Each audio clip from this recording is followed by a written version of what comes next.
أستغفر الله رب البرايا، أستغفر الله من الخطايا.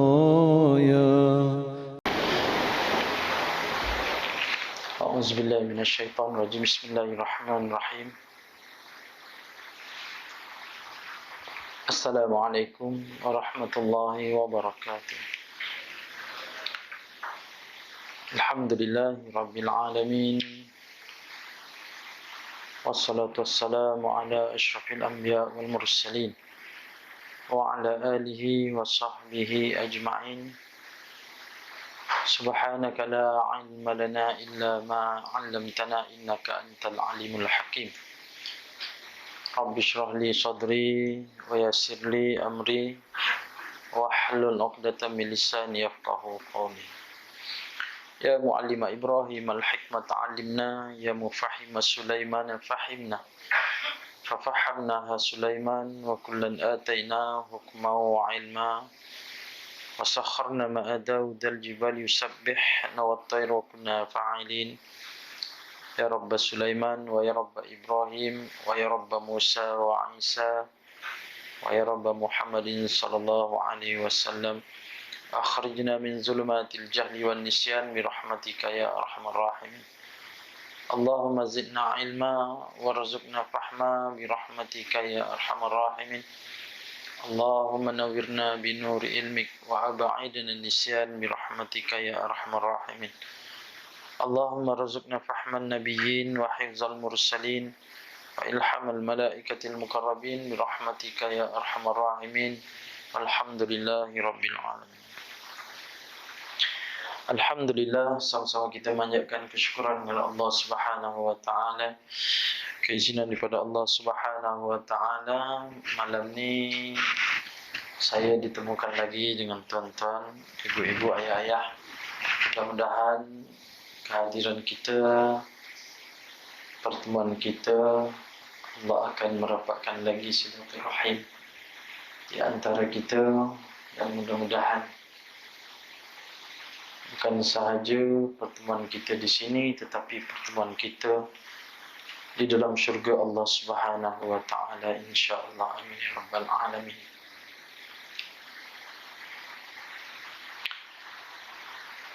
Terlebih dahulu saya memohon ampun maaflah pada ibu-ibu, ayah-ayah pada malam ni.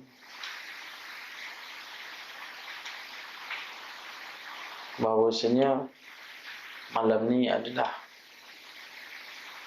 malam yang terakhir untuk kuliah kita bersama dengan saya,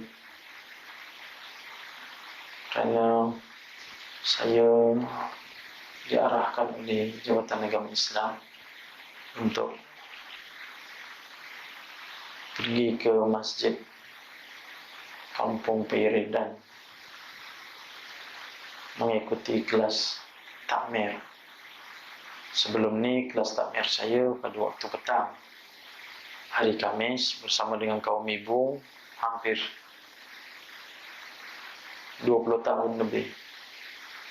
Jadi selepas membuat rombakan, kelas kaum ibu tersebut diserahkan kepada guru takmir yang lain, kemungkinan besar daripada golongan ustazah. Jadi saya diarahkan untuk ke Masjid Peredan. Jadi saya minta ampun, minta maaf lah pada ibu-ibu, ayah-ayah. Luang waktu yang ada pada saya hanya malam ni, Ahad malam Isnin. Jadi saya dah telefon Tuan Haji Ahmad bagi tahu ini malam terakhir untuk penutup, dan saya akan hadir. Sepatutnya saya berada di Peredan, tapi saya minta izin dengan orang Peredan untuk saya hadir ke sini. Nak minta ampun, minta maaf banyak-banyak dengan ibu-ibu, ayah-ayah.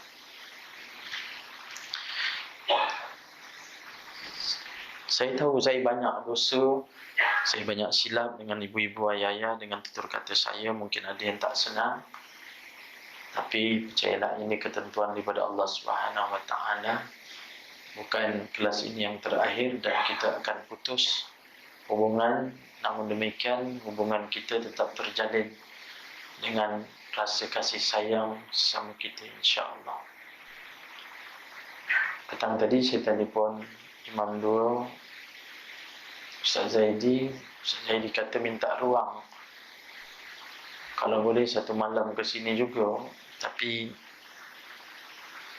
saya tak tahu nak ke mana saya nak pergi cari ruang tu.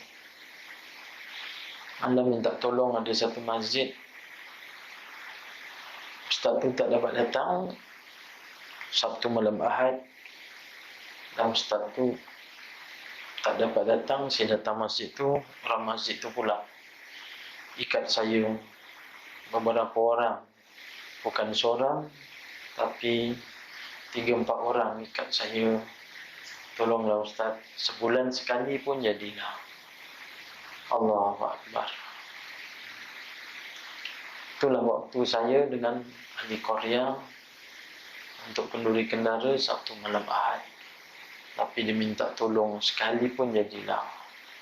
Saya fikirkan, kemudian Tuan Imam dua pula beritahu, carilah ruang. Jadi Allahu Akbar. Saya tak tahulah.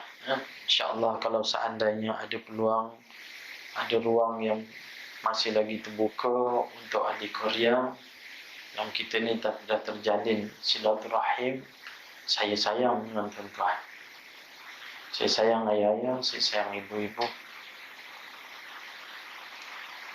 Ala kulli hal, kalau seandainya ini pertemuan terakhir untuk kelas kita, saya minta ampun, minta maaf dengan ibu-ibu ayah-ayah.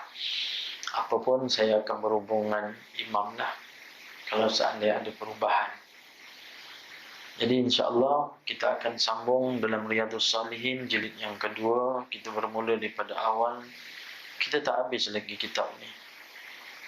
Kita masuk pada bab yang masih dalam pengajian kita, itu bab berbuat baik, berbakti kepada kedua ibu bapa dan memelihara hubungan silaturahim. Kita masuk pada hadis 153. Bismillahirrahmanirrahim. Wa anhu 'anil nabiy sallallahu alaihi wasallam qala laisal wasilu bil makafi walakinnal wasil allazi idza qata'at rahimuhu wasalaha. Rawahul Bukhari. Maksud daripada hadis daripada Abdullah bin Amru bin Al-As, daripada Nabi SAW, sabdanya, bukanlah penghubung orang yang hanya berhubung atau mengiratkan hubungan orang yang sedia menghubunginya, yaitu sedia menghubunginya sahaja, tetapi yang dikatakan penghubung ialah orang yang mengiratkan silaturahim yang telah terputus. Riwayat Bukhari. Jadi ibu-ibu, ayah-ayah rahmat Allah Subhanahu Wa Taala, satu daripada pesanan Nabi sallallahu alaihi wasallam, yang mana silaturahim ni kita kena jaga sampailah kita tak ada kat dunia ni. Jangan sampai kita memutuskan silaturahim. Ada di antara hadis lain daripada Nabi sallallahu alaihi wasallam, bagi orang yang memutuskan silaturahim, sesungguhnya baginya tiada syurga untuk dia. Jadi kita kena berhati-hati, jangan sampai ada di antara kita yang memutuskan silaturahim. Kalau ada, cepat-cepatlah tautkan balik silaturahim tersebut. Jangan sampai bawa kepada kematian. Kalau seandainya kita bersalah, minta ampun, minta maaf. Jumpa dengan orang yang kita ada rasa perselisihan, kita terus terang dengan dia, minta ampun, minta maaf. Kalau seandainya kita tak sempat ni tuan-tuan, kita takut penghujung hidup kita nanti. Dan kalau seandainya kita dah cuba untuk berbuat baik, tetapi dia yang tidak mahu untuk menyambung kembali, maka doalah pada Allah, mudah-mudahan Allah ampunkan kita. Tapi bagi mereka yang belajar dengan tasawuf, kalau ada perkara berlaku kat kita sedemikian, dengan keadaan masalah dan satu masalah datang, sesungguhnya kita ni kena minta banyak ampun kepada Allah Subhanahu Wa Taala. Percayalah, sesungguhnya masalah-masalah yang datang kepada kita terkadang adalah daripada perilaku dosa kita terhadap Allah Subhanahu Wa Taala. Kena sedar bahawa kita ni banyak dosa. Sebab itulah diajarkan oleh Rasulullah sallallahu alaihi wasallam, setiap hari kita kena minta ampun kepada Allah Subhanahu Wa Taala. Sedangkan Nabi sallallahu alaihi wasallam minta ampun satu hari, hadis sahih mengatakan 100 kali seorang hamba Allah yang dijamin masuk syurga dan adalah maksum kekasih Allah. 100 kali satu hari, apatah lagi kita yang bukan maksum, bukan dikatakan bahawa kekasih Allah Subhanahu Wa Taala, kita hendaklah minta ampun sebanyak 10 kali ganda ataupun 15 kali ganda daripada perilaku Rasulullah sallallahu alaihi wasallam. Minta ampun di antara orang yang telah membuatnya tapi tidak terkabul. Kalau sekiranya tidak terkabul, ibu-ibu, ayah-ayah, kita kena muhasabah balik pada diri kita. Pernah berlaku satu perkara, satu peristiwa, ada hamba Allah. Kisah ini diceritakan oleh Ustaz Dr. Hazizah Hasan. Sewaktu dia mengerjakan umrah, seorang hamba Allah yang dikisahkan di Saudi, dia adalah orang daripada Syria. Daripada Syria yang negaranya bergolak, dan dia telah pergi ke Saudi membawa isteri dan anak dia yang kecil. Seorang muda yang baru berkahwin dengan membawa seorang isteri dan anak, dan mempunyai kemahiran dalam engineering petroleum, iaitu dia jurutera dalam petroleum. Dan disinggah pada satu kuliah dengan masyayikh, dengan syekh, dan didengar dalam kuliah tersebut syekh berkata, kalau sekiranya kita ingin sesuatu, maka kita hendaklah banyak-banyak istighfar kepada Allah SWT. Kalau kita ini ada perselisihan dengan saudara mara kita, kita ada perselisihan dengan sahabat sehingga kita tak bertegur siapa, maka kita kena banyak-banyak istighfar pada Allah Ta'ala. Rupa-rupanya bukan itu saja, ibu-ibu, ayah-ayah. Apa saja yang kita kehendaki, maka daripada hajat kita, terlebih dahulu kena istighfar banyak-banyak. Dan hamba Allah ni didengar masyayikh itu berkata, dan dia pegang sungguh dengan ilmu yang diajar. Lalu dia pulang, dia bercakap dengan isteri dia. Dia kata, abang yang baru balik jumpa masyayikh, mendengar kuliah dia, kita serah pada Allah Ta'ala, kita mohon berdagang daripada Syria sampai ke Saudi ini, kiranya ada pekerjaan untuk abang, maka alhamdulillah. Tapi sampai sekarang tak ada, maka kita kena istighfar.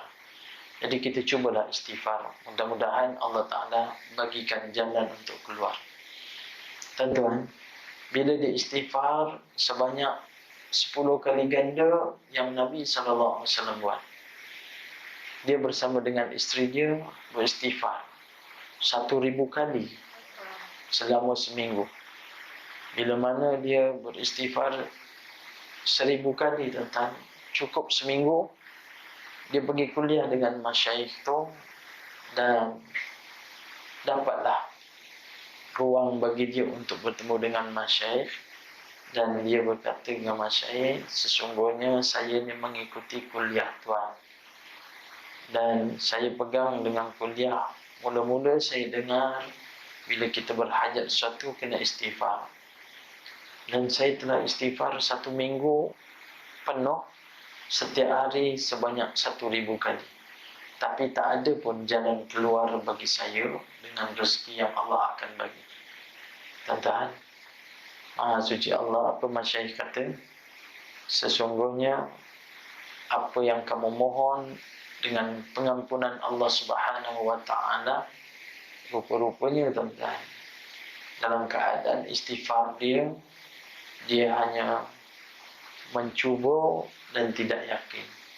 Sebab itulah Allah Subhanahu wa Ta'ala bagi tahu dalam Al-Quran, wa iza sa'alaka ibadi anni fa inni qarib ujibu da'watad da'i iza da'an falyastajibu li wal yu'minu bi la'allahum yarshudun. Allah Ta'ala bagi tahu, bagi mereka yang mohon pada Allah Ta'ala sebenarnya tidak dekat. Fa inni qarib ujibu da'watad da'i iza da'an. Allah dengar permintaan daripada hamba dia. Tetapi ayat seterusnya Allah bagi tahu, kena yakin, dan sesungguhnya kamu beriman kepada Allah Subhanahu wa Ta'ala. Masyaikh bagi tahu sedemikian, maka baru dia sedar yang dia ini istighfar sebanyak 1,000 kali dalam 1 minggu ni, dia hanya mencuba. Akhirnya dia termenung, tuan-tuan, dan barulah dia beristighfar sungguh-sungguh dan yakin Allah Ta'ala dekat dengan dia. Allah Ta'ala akan dengar permintaan dia. Dia yakin Allah akan kabulkan permintaan dia, dan dia beriman melakukan perintah Allah Ta'ala.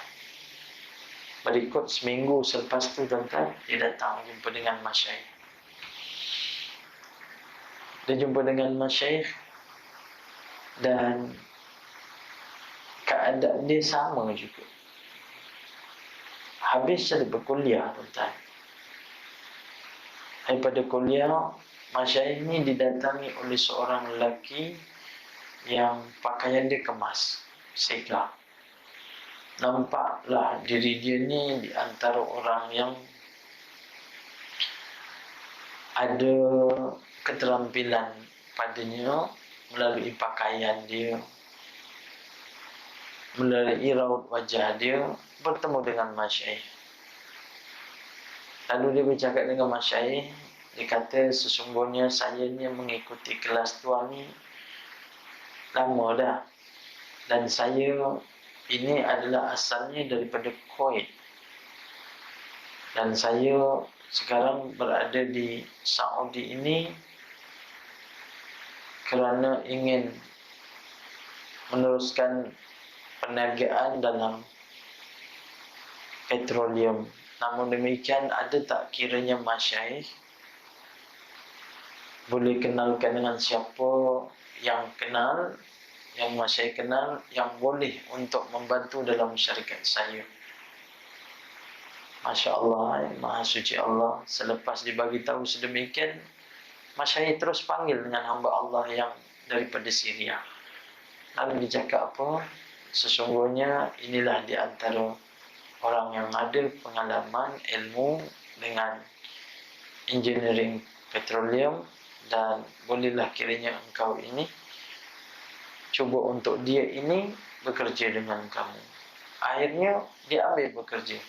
Nak cerita kat sini bahawa sesungguhnya kalau kita ni bermasalah, ingat bahawa kita ni ada dosa.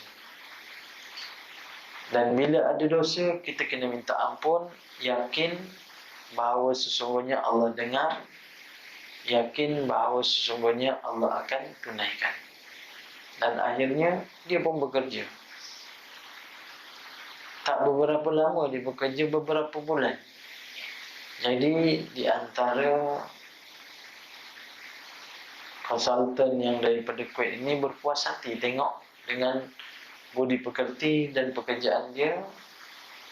Pada permulaan diberikan dengan gaji sebanyak 2,500 rial. Kemudian tak sampai beberapa bulan dinaikkan gaji 1,000 lagi, 3,500 rial. Sampailah dia bekerja, dikatakan bahawa hampir setahun, maka dia ini telah dipanggil oleh daripada konsultan tersebut kerana kepercayaan dia, dilantik untuk menjadi manager dalam konsultan. Maha suci Allah, Allah Ta'ala bukakan. Bila mana dia ini makin percaya, yakin pada Allah Ta'ala, akhirnya konsultan tersebut telah memberikan kepercayaan untuk diberikan pada dia dengan peluang joint venture dalam syarikat tu. Maha suci Allah.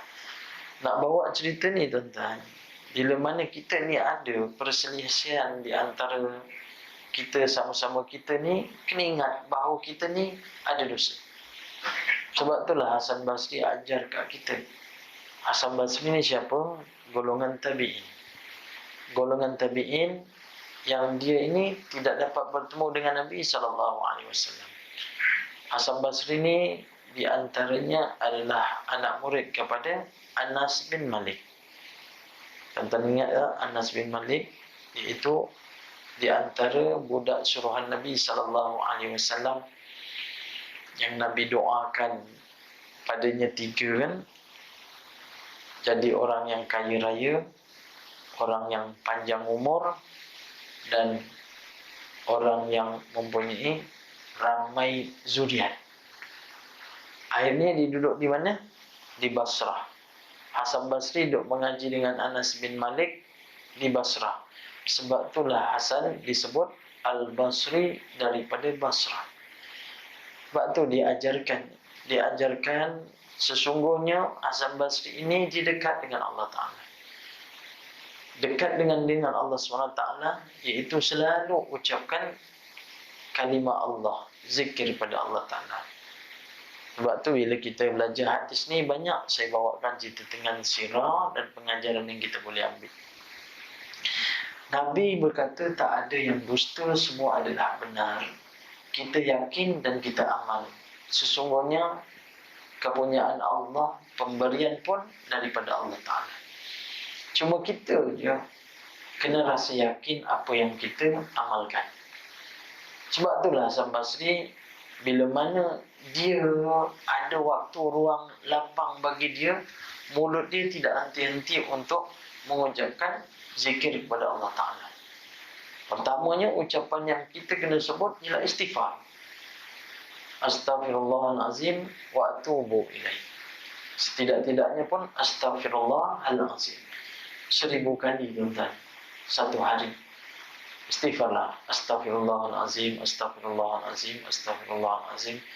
InsyaAllah tuan-tuan akan berzikir sedemikian tak sampai pada 10 minit. Kalau kita baca WhatsApp pun lebih daripada 10 minit. Kita tengok main telefon pun lebih daripada 10 minit. Tapi istighfar tu setiap hari 1,000 kali, InsyaAllah. Jadi mulut dia mengomak-ngambik.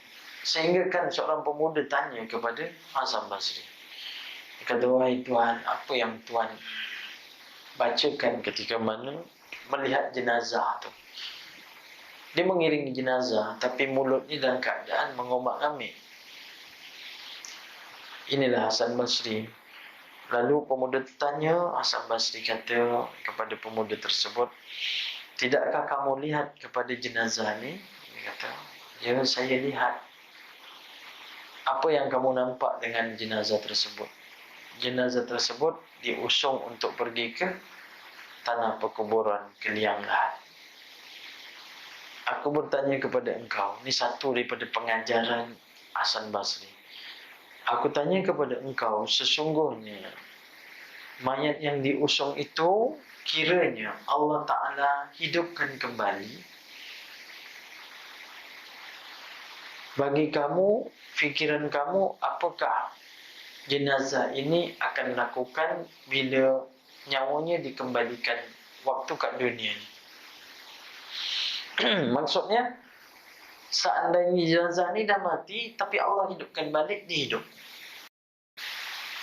Rasa-rasa kamu, wahai pemuda, apa yang dilakukan oleh jenazah ni? Maka pemuda itu mengatakan bahawa sesungguhnya jenazah ini kalau dihidupkan kembali, dia akan melakukan amal-amal kebaikan. Kenapa dia melakukan amal-amal kebaikan?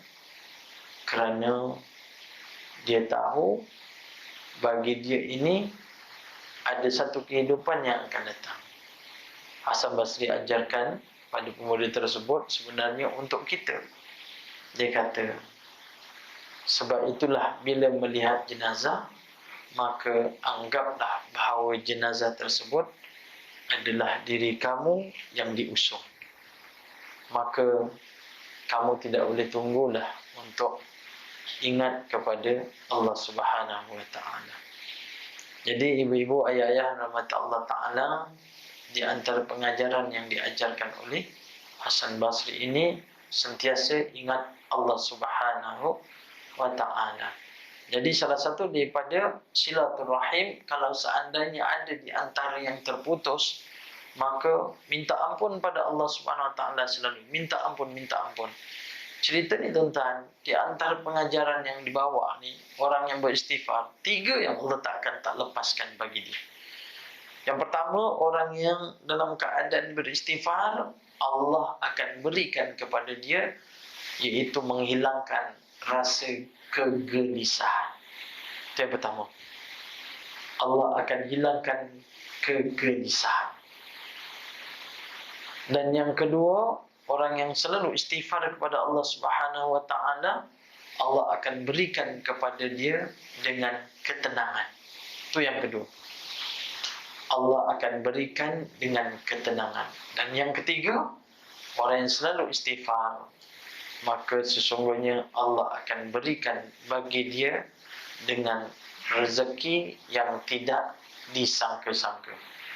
Sebab itulah di antara pengajaran tu, ambil balik cerita tersebut, sesungguhnya benarlah apa yang dikatakan oleh Nabi SAW dengan pengampunan kita kepada Allah Subhanahu wa Ta'ala. Ala kulli hal bagi kita je lah, sama ada nak buat ataupun tidak. Sebab itulah apa yang diajar oleh Nabi SAW mampu kita buat sebaik mungkin bagi kita. Hatta walaupun dikatakan bahawa kita jangan bangkit selepas daripada salam selagi mana kita tidak membaca dengan ayatul kursi. Orang yang amalkan ayatul kursi selepas daripada solat, bagi dia adalah syurga. Bermaksud, kita ni hidup mengamalkan dengan ayatul kursi selepas solat, balasan dia adalah syurga. Tetapi dia terhalang dengan satu perkara. Apa yang halang atas dia? Ialah mati. Itu je. Bermaksud, orang yang amalkan ayatul kursi masuk dalam syurga. Tapi kenapa dia tak dapat masuk syurga?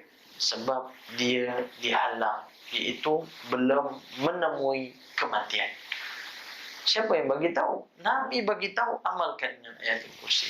Sebab itulah kita ambil daripada pengajaran Nabi SAW, buat. Dulu saya bagi tahu apa yang Allahyarham Tuan Guru Harun bagi tahu, baca ayatul kursi 9 kali wakafan. Rupa-rupanya di antara di sebaliknya tuan-tuan, banyak lagi yang diajarkan dengan ayatul kursi. Kalau tengok Tuan Guru Lobok Tapah bagi tahu, Kalau sekiranya kita amalkan dengan ayatul kursi, tuan-tuan, baca dengan 9 kali waqaf, bermaksud dengan 9 kali nafas jugalah. Allahu la ilaha illa huwal hayyul qayyum.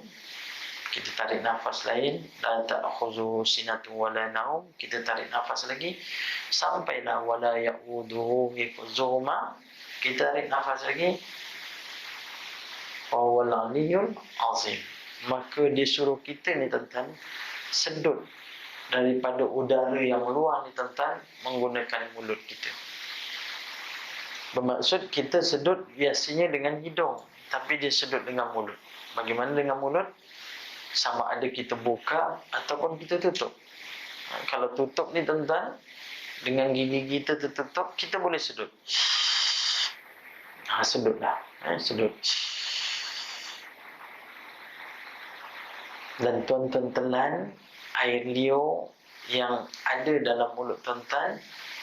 Mohon pada Allah Subhanahu Wa Taala, mudah-mudahan Allah Subhanahu Wa Taala jadikan penawar dan dijauhkan daripada segala penyakit. InsyaAllah, Tuan Guru bagi tahu, kiranya tuan-tuan berbuat demikian, akan sebatilah dalam diri tuan-tuan dengan ayatul kursi.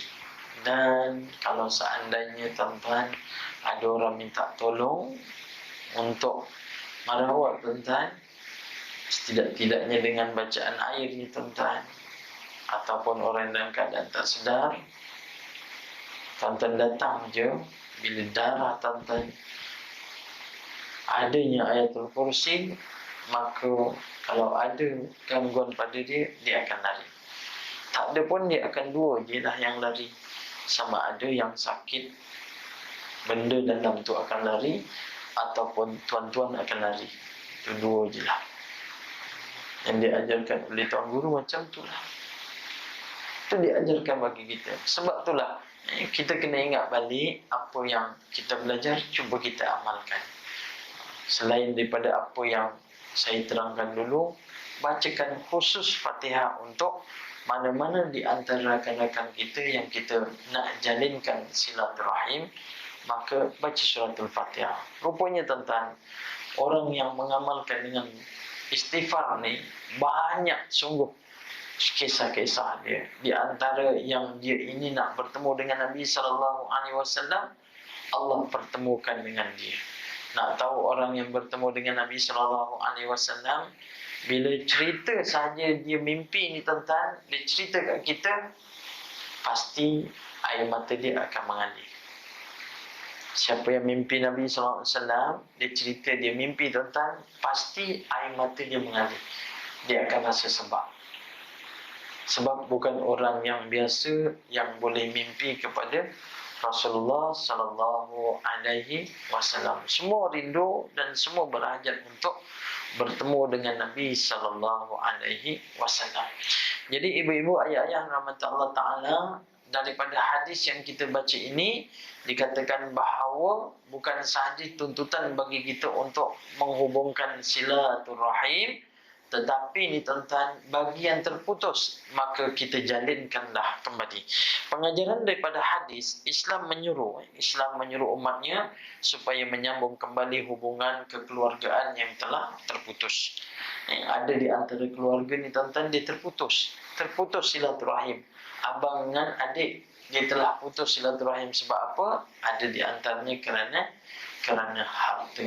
Ingat tuan-tuan, ada di antaranya kerana darjat. Abang berjaya, adik tak berjaya, putus silaturahim. Ingat tuan-tuan, bahawa sesungguhnya kekayaan tu tuan-tuan pun tak lama sekejap. Sebab tu diajarkan bagi kita, kalau seandainya kita ingin berkawan, kita ingin bersama dengan seseorang, kita ingin dekat dengan seorang, diajarkan dengan kita, dekatlah kamu dengan orang-orang yang berilmu, maka sesungguhnya kamu akan dapat pengajaran dia. Kalau orang yang ada ilmu, kita dekat, kita dapat belajar daripada dia. Jangan kamu dekat dengan ataupun berkawan dengan orang yang malas, maka sesungguhnya kamu akan jadi lara. Kalau kita ajak Dia pula ajak kita, lalu kita pula yang terpesong dengan lara, maka kita pun boleh lara. Dan kiranya kamu ini berkawan dan rapat dengan orang yang kaya, maka sesungguhnya diri kamu ini takut terbitnya, datangnya, iaitu sifat takabur. Kalau seandainya kamu dekat dan rapat dengan orang yang kaya, yang bangga diri, kamu rapat, sedangkan dia ini jauh daripada Allah Ta'ala, maka kamu akan datang dengan sifat takabur. Maka kawanlah kamu dengan orang-orang yang miskin, sesungguhnya akan lahir bagi kamu dengan sifat qanaah. Apa sifat qanaah? Sifat qanaah ialah sifat memadai apa yang ada pada diri kita. Nah, ini diajarkan bagi kita. Sebab itulah Allah letakkan dengan kaya, dengan miskin, semua ada hikmah. Ada satu kisah. Kisah ini diceritakan bagaimana seorang raja yang hidup mentadbir negara dalam keadaan aman. Rakyat jelatanya yang keadaan tenteram, bahagia. Dia lihat pergi ke pasar penuh dengan orang-orang yang berniaga di pasar. Di antara orang yang berniaga ada di antara yang kaya, yang miskin. Namun demikian raja tersebut satu ketika diberitahu kepada menteri bahawasanya saya ingin keluar berburu. Dia nak pergi keluar berburu meninggalkan pemerintahan dia. Lalu dia bagi tahulah kepada anak dia, sesungguhnya anak dia, ayah dia tidak keluar daripada kota untuk pergi berburu. Kiranya tidak ada halangan, maka kuasa pemerintahan ayah dia berikan seketika untuk anak dia mentadbir negara ini.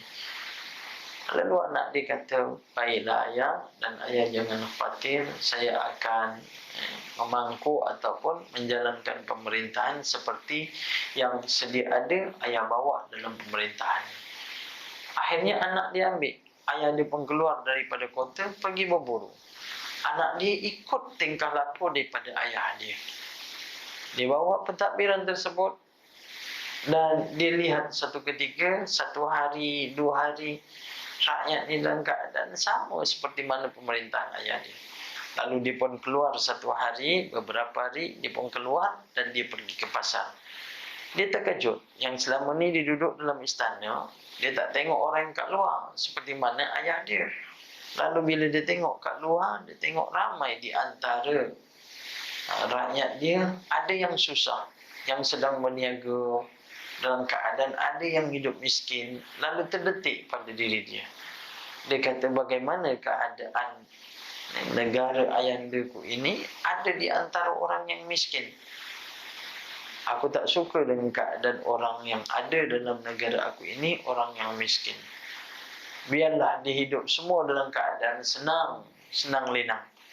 Maka dia arahkan kepada menteri-menteri dia, maka mana di kalangan orang-orang yang miskin, usir daripada negara dia. Sebab dia nak negara ni dalam keadaan maju, semua orang-orang kaya. Akhirnya dia pun usirlah.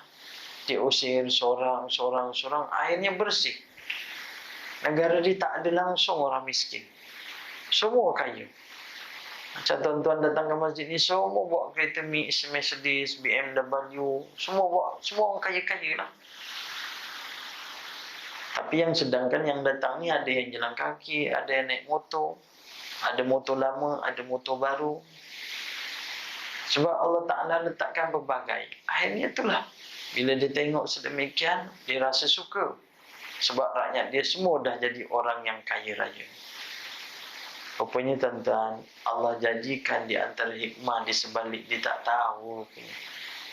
Bila mana raja minta kepada menteri-menteri, dia kata, beta nak supaya di antara yang tukang masak pada istana ni, masaklah yang sedap-sedap bagi untuk beta di istana. Akhirnya dia pun, tukang masak ni pun pergilah ke pasar. Tapi dia pergi pasar tuan-tuan, dia cari untuk jadikan hidangan pada raja ni tuan-tuan. Dia nak cari sayur tuan-tuan, tak jumpa sayur yang cantik-cantik. Mana sayur yang cantik-cantik? Tak ada orang jual. Lalu dia cari ikan. Ikan tak ada ikan yang baru-baru. Semua ikan yang dah merah mata dia, dah lusuh dah. Akhirnya tukang masak tu beli juga. Beli-beli dan dia pun bawa masuk ke istana dan dia masak. Bila dimasak, raja rasa, kenapa dalam keadaan macam ni? Sayur yang kamu bawa ni habis dah. Layu lotek. Layu lotek tahu? Layu dah sampai kuning-kuning sayur ni. Mana sayur yang segar-segar? Dia kata, maaf tuanku, kerana sepanjang saya pergi ke pasar, saya mencari sayur yang segar, tak ada. Bagaimana boleh tak ada? Sedangkan semua kan rakyat kami, naik betin yang keadaan semua yang senang-senang, takkan tak ada sayur yang cantik-cantik. Dia kata, sesungguhnya sayur yang cantik-cantik ini telah ditanam oleh di kalangan orang-orang yang kais pagi makan pagi, kais petang makan petang, di kalangan orang-orang miskin. Sedangkan orang-orang miskin itu juga yang pergi menangkap ikan, pergi ke laut menjadi nelayan. Dan saya dapati inilah ikan di antara entah berapa lama punya ikan dah. Mata dah merah dah lusuh. Ini yang saya boleh bawa, tunjukkan, bagi kepada tuanku. Barulah dia sedar, tuan-tuan. Allah letakkan di antara ada miskin, ada kaya, ada hikmah di sebaliknya. Dalam keluarga kita, tuan-tuan, ada di antara yang putus sebab apa? Sebab di antara dua darjat. Nah, abang berjaya, adik tak berjaya, lalu dia pulang. Ada di antara, tuan-tuan, ibarat seperti mana kelapa dalam satu tandan ada yang komeng. Tapi ingat, itu semua adalah zuriat daripada keluarga kita. Kita tak tahu yang komeng itulah yang akan jaga dia ketika mana dia tua. Sebab itulah silaturahim dalam keluarga, cubalah tautkan sama-sama. Tautkan sama-sama, ikat betul-betul sampailah ke akhir hayat kita. Dalam pengajaran yang kedua, penghubung yang sebenarnya ialah orang yang berjaya mengeratkan kembali silaturahim yang telah terputus. Ini di antara ini, tuan-tuan. Kalau tuan-tuan dapat sambungkan silaturahim di antara sama-sama kita ni, tuan-tuan, pahalanya cukup besar sangat. Besar sangat. Dulu kita dah belajar kan, bahawa sesungguhnya ada sesuatu yang kita boleh berbohong. Ingat tak? Kita ni, boleh tak kita berbohong? Tak boleh. Tapi ada satu hadis Nabi SAW di mana kita ini boleh jadi orang yang pembohong. Bohong ni nama dia, tuan-tuan, bukan bohong sunat. Walaupun ada orang kita kata itu adalah bohong sunat. Bohong tak ada yang sunat, tuan-tuan. Bohong tak ada yang sunat. Cuma diharuskan bagi kita untuk berbohong pada 3 waktu. Yang pertama, iaitu ketika mana ada perselisihan ataupun pergaduhan di antara dua pihak. Maka kita boleh berbohong di antara keduanya ini kerana nak menyatukan perselisihan tersebut. Yang kedua, kita boleh berbohong di antara suami isteri. Kiranya untuk mengeratkan juga tali kasih sayang di antara suami dengan isteri. Maka kita boleh berbohong. Kalau isteri tanya, cantik tak saya hari ni bang? Cantik. Walaupun bedak dia setumpuk kat dahi, setumpuk kat dagu, cantik tak? Cantik. Kita kena kata cantik. Tapi ada satu sikit lah, kata ada hitam kat muka ni, kenapa? Cuba tengok cermin. Rupanya tengok tak ada hitam, rupanya ada tumpukan daripada bedak-bedak tu. Tadi abang kata cantik. Yelah, takut kecil hati kan? Tapi awak memang cantik kalau betulkan awak punya bedak. Subhanallah. Sedangkan dalam keadaan tak senonoh mukanya, tapi kita berbohong, kita kata bahawa cantik. Sama juga kita masak ke. Kalau isteri terlupa nak letak garam, sedap tak? Sedap. Waktu bila sedap? Bila masa dalam keadaan kita dah tua ni pun kata sedap. Bukan masa muda. Masa muda memang kopi tak letak gula, pahit pun sedap. Kentut pun Tuan-tuan jawab kan, kentut pun wangi. Tapi sekarang tuan-tuan, tak boleh. Tak boleh. Tapi ala kulli hal, untuk dalam keluarga kita boleh berbohong kerana tautan kasih sayang. Yang ketiga, yang kita boleh berbohong iaitu ketika berperang. Berperang. Jadi masa perang dibolehkan untuk kita menghitamkan rambut. Boleh menghitamkan rambut. Jadi kalau seandainya perang, orang perang tu macam saya ni tuan-tuan, pihak musuh tengok, tak susah nak lawan. Sebab apa? Dah tua janggut dah putih. Maka kalau saya hitamkan, jadilah macam muda. Sedangkan kita ini dah tua. Boleh tak hitamkan? Maka dibolehkan untuk kita menghitamkan ketika perang. Tapi sekarang boleh tak hitamkan? Tidak boleh. Tidak boleh tuan-tuan. Cuma kita boleh menginaikan sahaja. Sebab inilah di antara ubat tanda-tanda cahaya akan terang di alam kubur, insya-Allah. Orang yang ada uban. Tapi yang dah hitam jangan pula pergi putihkan. Sebab apa? Nak cahaya. Ini semua adalah anugerah Allah Subhanahu wa taala. Dan yang ketiga, yang terakhir, Islam tidak suka pergaduhan dan perpecahan di kalangan umatnya, lebih-lebih lagi di kalangan kaum kerabat. Sebab itulah tali persaudaraan tuan-tuan dibagi tahu. Yang pertama yang kita kena jaga ialah di kalangan mahram kita. Siapa mahram? Iaitu orang yang haram kita kahwin. Siapa dia? Mak ayah kita, jangan sampai putus. Siapa lagi? Adik-beradik kita, jangan sampai putus. Siapa lagi? Adik-beradik belah ayah ataupun mak, jangan sampai putus. Jangan kita yang memutuskan silaturahim dengan Pak Long, Pak Ngah. Jangan. Sebab itu di antara orang yang pertama sekali yang kita kena jaga dalam tali persaudaraan silaturahim. Jadi ibu-ibu, ayah-ayah rahmat Allah Subhanahu wa taala, hari ini tamatlah kita punya pengajian kita sampai kepada hadis 153. Seperti mana yang saya beritahu pada ibu-ibu, ayah-ayah, hari ini saya tutuplah kelas saya. InsyaAllah kalau seandainya panjang umur, ada ruang waktu yang saya boleh hadir, saya akan cuba untuk hadir. Tapi kalau seandainya tak ada tuan-tuan, saya akan maklumkan jugalah pada imam.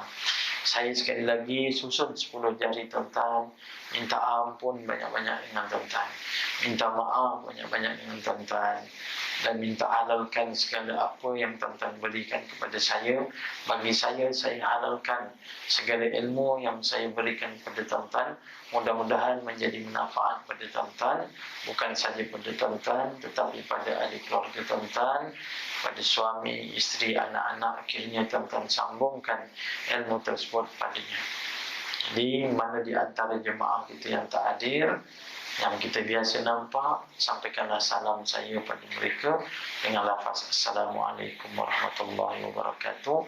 Dan mudah-mudahan pertemuan kita bukan setakat ini saja, tapi di masa dan ruang kita akan jumpa lagi, akan datang.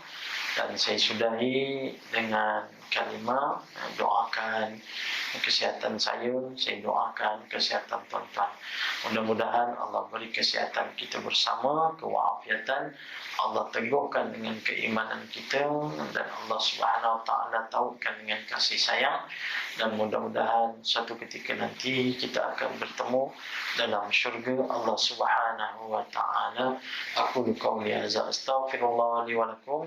Subhanakallahumma wa bihamdika asyhadu an la ilaha illa anta astaghfiruka wa atubu ilaik. Bismillahirrahmanirrahim.